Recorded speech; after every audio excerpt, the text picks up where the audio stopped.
दुनिया का नक्शा बदलने वाला है और इसकी शुरुआत भी हो चुकी है।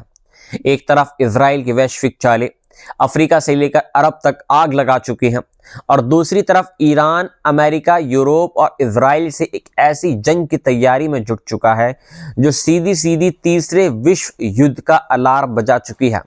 सीरिया के अंदर सरकार बचाने और देश को संभालने की जद्दोजहद है और पूरा रेड सी और हॉर्न ऑफ अफ्रीका जंग की लपटों में घिरने लगा है। मैं हूं मोहम्मद उज़ैर और आप देख रहे हैं उज़ैर की आवाज़। दुनिया के हर सच को सबसे पहले, सबसे तेज और सबसे बेबाक तरीके से बताने वाला मंच। चलिए शुरुआत करते हैं तफसील के साथ में। ईरान ने रूस के सहयोग से 3 नए उन्नत सैटेलाइट अंतरिक्ष में भेजकर एक बार फिर दुनिया को दिखा दिया है कि चाहे कितनी भी पाबंदियां लगी हों, यह मुल्क पीछे नहीं हटेगा। रूस के सुदूर पूर्व सोयूज रॉकेट से कोवसार 1.5 पाया और जफर 2 को अंतरिक्ष की कक्षा में स्थापित कर दिया गया है। इसमें पाया सबसे भारी और सबसे उन्नत है, जिसका मिशन जमीन की हर हलचल पर निगाह रखना है। ईरान का यह दावा है यह सब शांतिपूर्ण वैज्ञानिक मकसद के लिए है, लेकिन पश्चिमी दुनिया इसे सीधा सैन्य खतरा मान रही है। अमेरिका और यूरोप बार बार कह रहे हैं कि ईरान के सैटेलाइट बैलिस्टिक मिसाइल टेक्नोलॉजी पर आधारित है, यानी खामोशी से बैठे एक दिन दूर तक तबाही पहुंचाने की क्षमता। ये लॉन्च लाइव टेलीकास्ट हुआ क्योंकि ईरान दुनिया को संदेश देना चाहता है कि उसकी विज्ञान और सुरक्षा क्षमता किसी से कम नहीं। लेकिन ये सिर्फ एक खबर नहीं, यह एक चेतावनी है, क्योंकि पिछले महीने ईरान ने साफ कहा, हम आज अमेरिका, इजराइल और यूरोप से कंप्रिहेंसिव वॉर में हैं और ये जंग 1980 और 88 की तुलना में ज्यादा खतरनाक है, क्योंकि इस बार मिसाइलें छुप कर चल रही हैं। अर्थव्यवस्था को भीतर से तोड़ा जा रहा है और चारों तरफ घेरा जा चुका है। मैं हूं मोहम्मद उज़ैर और आप देख रहे हैं उज़ैर की आवाज़, जो हर चाल को समझकर दुनिया को चेताती है। उधर सीरिया की धरती पर फिर खून बहना शुरू हो गया है। असद भाग चुका है, लेकिन उसके समर्थक और विरोधी अब भी लड़ रहे हैं। तटीय शहर लताकिया, टार्टस और होम्स में फेडरलिज्म की मांग के साथ भारी विरोध प्रदर्शन शुरू हो गया है। सुरक्षा बलों पर हमला हुआ है, एक अधिकारी की मौत हो गई है और कई लोग इसमें घायल बताए जा रहे हैं और नारे लग रहे हैं, हमें आज़ादी चाहिए, अपनी अलग पहचान चाहिए।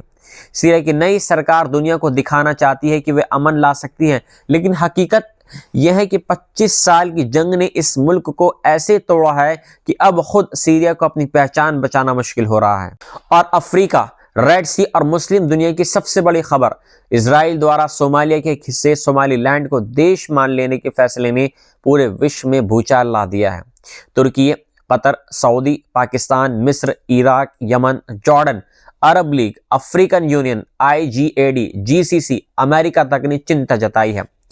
ट्रंप ने कहा है फैसले का अध्ययन करेंगे, यानी अमेरिका भी सीधे साथ नहीं खड़ा हुआ है। 21 से ज्यादा देश इजराइल को चेतावनी दे चुके हैं। यह फैसला सिर्फ सोमालिया को नहीं तोड़ेगा, बल्कि पूरे अफ्रीका में खून की नदियां बहा सकता है। रेड सी की सुरक्षा खत्म हो सकती है और हॉर्न ऑफ अफ्रीका में आतंक फैल सकता है। अफ्रीका और अरब दुनिया का संदेश साफ है, इजराइल को सोमालिया की जमीन पर कोई दखल देने का अधिकार नहीं है।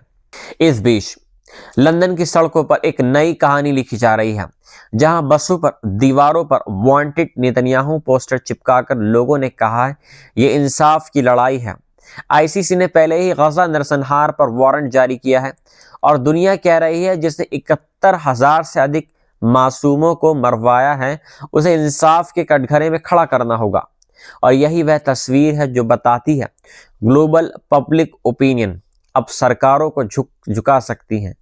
दुनिया की हर दिशा में जंग की आग है। ऊपर अंतरिक्ष में ईरान रूस का गठबंधन, वहां सीरिया में सत्ता और सुरक्षा का संघर्ष, नीचे अफ्रीका में एकता तोड़ने की चाल, रेड सी में आने वाला तूफान।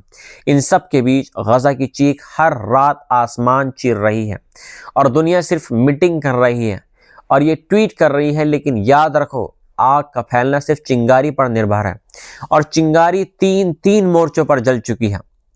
क्या यही तीसरे विश्व युद्ध की शुरुआत है? क्या यही वह समय है जब हर देश अपनी जमीन और अपने लोगों के लिए हथियार उठाएगा? क्या दुनिया फिर से वही गलती दोहराएगी जो इतिहास में लाखों बार हो चुकी है? आज की ये खबरें सिर्फ खबरें नहीं हैं, ये इंसानियत के लिए एक चेतावनी है। दुआ कीजिए दुनिया को बचाने के लिए, दुआ कीजिए जुल्म को मिटाने के लिए, और याद रखिए चुप रहना गुनाह है और आवाज उठाना हमारा फर्ज है। जल्द मिलेंगे अगले सच के साथ में। जय हिंद। दुनिया का नक्शा बदलने वाला है और इसकी शुरुआत भी हो चुकी है। एक तरफ इजराइल की वैश्विक चालें अफ्रीका से लेकर अरब तक आग लगा चुकी हैं, और दूसरी तरफ ईरान, अमेरिका, यूरोप और इजराइल से एक ऐसी जंग की तैयारी में जुट चुका है जो सीधी सीधी तीसरे विश्व युद्ध का अलार्म बजा चुकी है। सीरिया के अंदर सरकार बचाने और देश को संभालने की जद्दोजहद है, और पूरा रेड सी और हॉर्न ऑफ अफ्रीका जंग की लपटों में घिरने लगा है। मैं हूं मोहम्मद उज़ैर और आप देख रहे हैं उज़ैर की आवाज। दुनिया के हर सच को सबसे पहले, सबसे तेज और सबसे बेबाक तरीके से बताने वाला मंच। चलिए शुरुआत करते हैं तफसील के साथ में। ईरान ने रूस के सहयोग से 3 नए उन्नत सैटेलाइट अंतरिक्ष में भेजकर एक बार फिर दुनिया को दिखा दिया है कि चाहे कितनी भी पाबंदियां लगी हों, यह मुल्क पीछे नहीं हटेगा। रूस के सुदूर पूर्व सोयूज रॉकेट से कोवसार 1.5 पाया और जफर 2 को अंतरिक्ष की कक्षा में स्थापित कर दिया गया है। इसमें पाया सबसे भारी और सबसे उन्नत है, जिसका मिशन जमीन की हर हलचल पर निगाह रखना है। ईरान का यह दावा है यह सब शांतिपूर्ण वैज्ञानिक मकसद के लिए है, लेकिन पश्चिमी दुनिया इसे सीधा सैन्य खतरा मान रही है।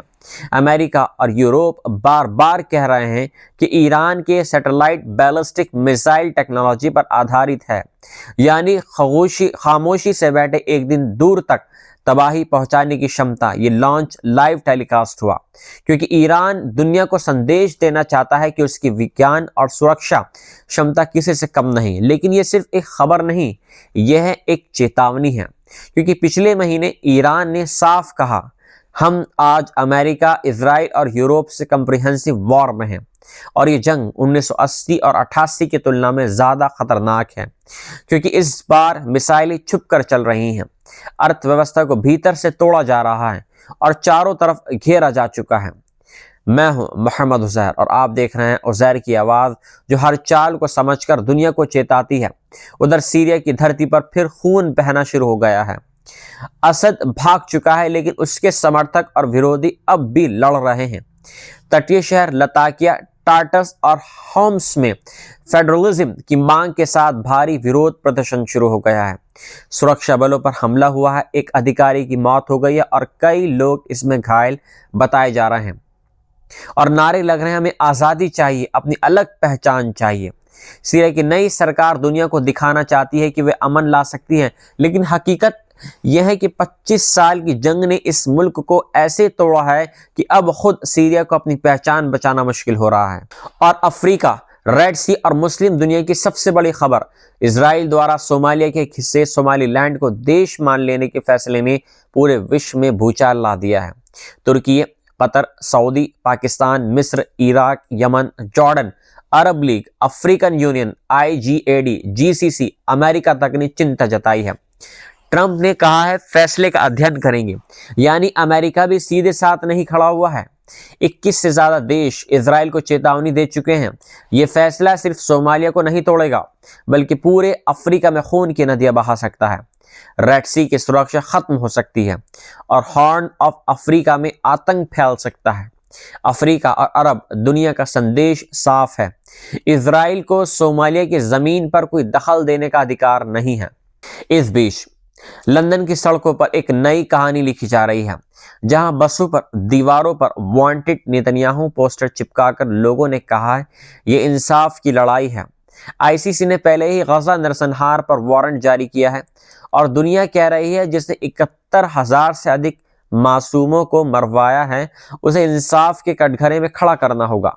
और यही वह तस्वीर है जो बताती है ग्लोबल पब्लिक ओपिनियन अब सरकारों को झुका सकती हैं। दुनिया की हर दिशा में जंग की आग है। ऊपर अंतरिक्ष में ईरान रूस का गठबंधन, वहां सीरिया में सत्ता और सुरक्षा का संघर्ष, नीचे अफ्रीका में एकता तोड़ने की चाल, रेड सी में आने वाला तूफान। इन सब के बीच गजा की चीख हर रात आसमान चीर रही है और दुनिया सिर्फ मीटिंग कर रही है और ये ट्वीट कर रही है, लेकिन याद रखो आग का फैलना सिर्फ चिंगारी पर निर्भर है और चिंगारी तीन मोर्चों पर जल चुकी है। क्या यही तीसरे विश्व युद्ध की शुरुआत है? क्या यही वह समय है जब हर देश अपनी जमीन और अपने लोगों के लिए हथियार उठाएगा? क्या दुनिया फिर से वही गलती दोहराएगी जो इतिहास में लाखों बार हो चुकी है? आज की ये खबरें सिर्फ खबरें नहीं हैं, ये इंसानियत के लिए एक चेतावनी है। दुआ कीजिए दुनिया को बचाने के लिए, दुआ कीजिए जुल्म को मिटाने के लिए, और याद रखिए चुप रहना गुनाह है और आवाज उठाना हमारा फर्ज है। जल्द मिलेंगे अगले सच के साथ में। जय हिंद।